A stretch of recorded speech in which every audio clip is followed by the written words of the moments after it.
વિદ્યાર્થીઓ અને વાલીઓ, એડમિશન કમિટીની વેબસાઇટ પર આજે માહિતી આવી છે અને ફર્સ્ટ ટાઈમ હું જોઉં છું કે એમક્યુની સીટ પણ જીક્યુમાં કન્વર્ટ કરવામાં આવશે એવું લખ્યું છે.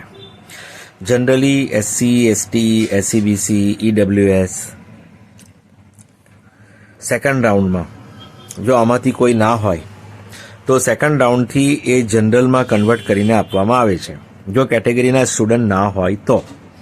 પણ કેટેગરીના સ્ટુડન્ટ એટલા બધા હોય છે ને કે જેના કારણે પછી આવું થતું નથી. આ છેલ્લા રાઉન્ડમાં જ થાય કે છેલ્લા રાઉન્ડમાં જ હવે કોઈ લેનાર ના હોય.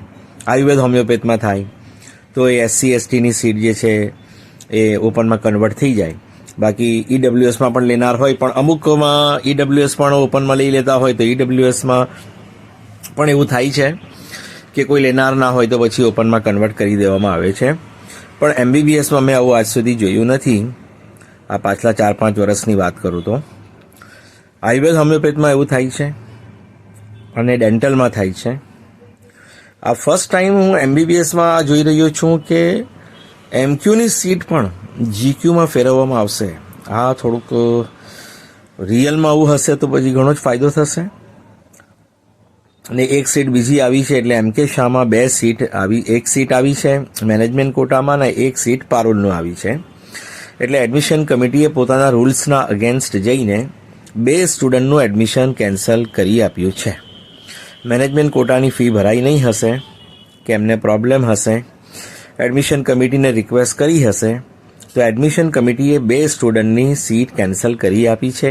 એક એમ કે શાહમાં મેનેજમેન્ટ કોટાની અને એક પારુલના મેનેજમેન્ટ કોટાની. તો હવે આમાં શું છે કે જો તમે કોઈ પણ કેટેગરીમાં આવતા હોય પણ જનરલ મેરિટ રેન્ક તો તમારો હોય જ છે. જો તમને તમારી કેટેગરીમાં કોઈ સીટ ખાલી ના મળે તો જનરલ કેટેગરી રેન્ક પ્રમાણે જનરલ મેરિટ રેન્ક પ્રમાણે તમને ઓપનમાં આપવામાં આવે. તમારી કેટેગરીમાં સીટ ખાલી હોય ઓબીસી, એસસી, એસટી, ઈડબ્લ્યુએસ તો તમને કેટેગરીમાં આપવામાં આવે. પણ કેટેગરીમાં ના હોય તો તમને ઓપનમાં જનરલ મેરિટ રેન્ક પ્રમાણે આપવામાં આવે. પછી કેટેગરી રેન્ક ના ચાલે. કેટેગરી રેન્ક ફક્ત અને ફક્ત તમારી કેટેગરીમાં ચાલે અને ઓપનમાં તમારે લેવું હોય તો જનરલ મેરિટ રેન્ક પ્રમાણે જ લેવું પડે. મેનેજમેન્ટ કોટામાં લેવું હોય તો જનરલ મેરિટ રેન્ક પ્રમાણે જ લેવું પડે. એમાં કેટેગરી રેન્ક ચાલતા નથી. ઓપનમાં, જીક્યુમાં, એમક્યુમાં તમારી કેટેગરીમાં સીટ ખાલી ના હોય તો. સમજી ગયા? પહેલા રાઉન્ડથી જ આવું હું કહી રહ્યો છું.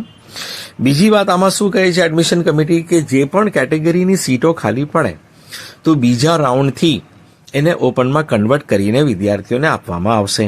ને એવું થઈ જ રહ્યું છે બીજા રાઉન્ડથી કે બીજા રાઉન્ડથી આયુર્વેદ હોમિયોપેથમાં એવું ઘણું થયું કે જે કેટેગરીની સીટો ખાલી પડી એમને ઓપનમાં કન્વર્ટ કરીને આપવામાં આવી.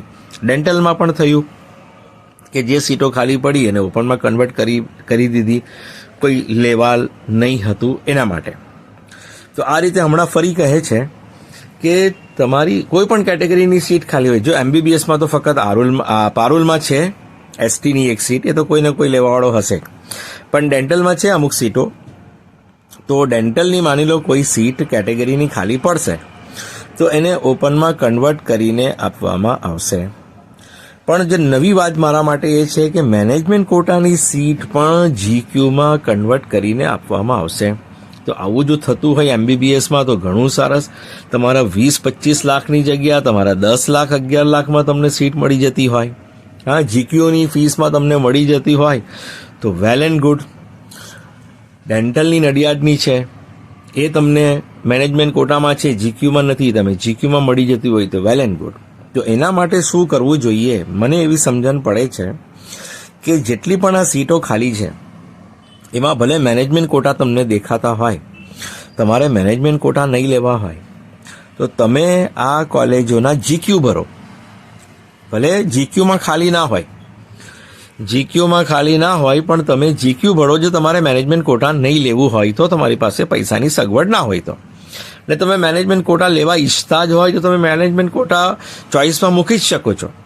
પણ પહેલે જીક્યુ બધી કોલેજોનું મૂકી દો. જેટલી કોલેજો અહીંયા છે લિસ્ટેડ એમાં બધાની જીક્યુ પહેલે મૂકી દો, પછી એમક્યુ મૂકી દો. તમારે એમક્યુ લેવું હોય તો તમે એમક્યુ લેવાના હોય તો જીક્યુમાં મળતું હશે તો મળશે, એમક્યુમાં મળતું હશે તો મળશે, પણ માની લો તમે મેનેજમેન્ટ કોટામાં નથી લેવાના. જેને લેવું છે એ તો બંનેમાં ટ્રાય કરી શકે ને. જીક્યુ પહેલે ભરી દે પછી એમક્યુ ભરે. જીક્યુમાં મળતું હશે તો જીક્યુમાં મળશે, નહીં તો એમક્યુમાં મળશે. પણ અમુક સ્ટુડન્ટ એવા હોય કે એમને મેનેજમેન્ટ કોટામાં લેવું જ નથી, એમને તો ફક્ત ગવર્મેન્ટ કોટાની જ ટ્રાય કરવી છે, પણ એમને હાલમાં સીટ દેખાતી નથી. ગવર્મેન્ટ કોટાની સીટ ખાલી નથી.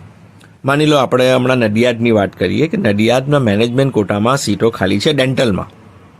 તો હવે જીક્યુની ફક્ત એક સીટ ઓબીસીમાં ખાલી છે નડિયાદમાં જીક્યુમાં, બરાબર. બાકી બધી મેનેજમેન્ટ કોટા. હવે જેને મેનેજમેન્ટ કોટામાં લેવું હશે એ તો જીક્યુ પણ મૂકશે અને એમક્યુ મૂકશે. પણ જેને મેનેજમેન્ટ કોટા નડિયાદમાં લેવું નથી, એને જીક્યુ મળતું હોય તો જ લેવું છે, તો એણે ફક્ત નડિયાદમાં જીક્યુ ફિલ કરવાનું, એમક્યુ ફિલ નહીં કરવાનું. એવી જ રીતે તમે એમબીબીએસમાં હો કે ડેન્ટલમાં, બંનેમાં જે કોલેજોમાં જીક્યુની સીટ ખાલી નથી, તમારે જીક્યુમાં જ લેવું છે, એમક્યુના પૈસા જ નથી, તો તમારે ભલે અહીંયા મેનેજમેન્ટ કોટા દેખાતા હોય, તમારે એ કોલેજોના જીક્યુ જ મૂકવાનો, એમક્યુ મૂકવાનો નહીં. એમક્યુ કોના માટે? કે જેને જીક્યુ નહીં મળે તો મારે તો એમક્યુમાં પણ લઈ જ લેવું છે આ વર્ષે, મારે સીટ છોડવી નથી, તો એણે જીક્યુ એમક્યુ બંને મૂકવું પડે. અને એ જીક્યુ નહીં મૂકે ને એમક્યુ મૂકે તો પણ એને તો મળવાની જ છે, બરાબર.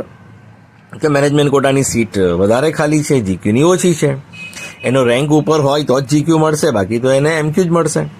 પણ અમુક સ્ટુડન્ટ એવા છે કે મેનેજમેન્ટ કોટા નથી લેવા, અમારે ગવર્મેન્ટ કોટા જ લેવા છે. તો એડમિશન કમિટીએ હમણાં જે લખ્યું છે એ મુજબ કે એસસી, એસટી, ઓબીસી, ઈડબ્લ્યુએસ અને મેનેજમેન્ટ કોટાની સીટ ખાલી પડશે તો જીક્યુમાં કન્વર્ટ કરવામાં આવશે, ઓપનમાં કન્વર્ટ કરવામાં આવશે.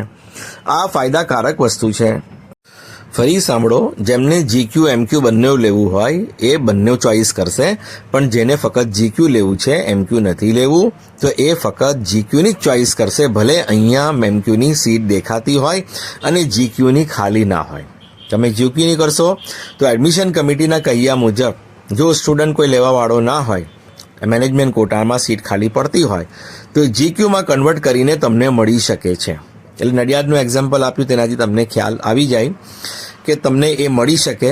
જો તમે જીક્યુની જ ચોઈસ કરી હોય, એમક્યુ ના કરી હોય, તો જીક્યુની ફીમાં મળી શકે. ચેનલ સાથે જોડાયેલા રહેજો, જેથી જે પણ કંઈ માહિતી આવે હું તમને જાણકારી આપીશ. તબિયત આજે સારી નથી એટલે અવાજ પણ બરાબર નહીં હશે. Thank you so much for listening, liking, subscribing and sharing.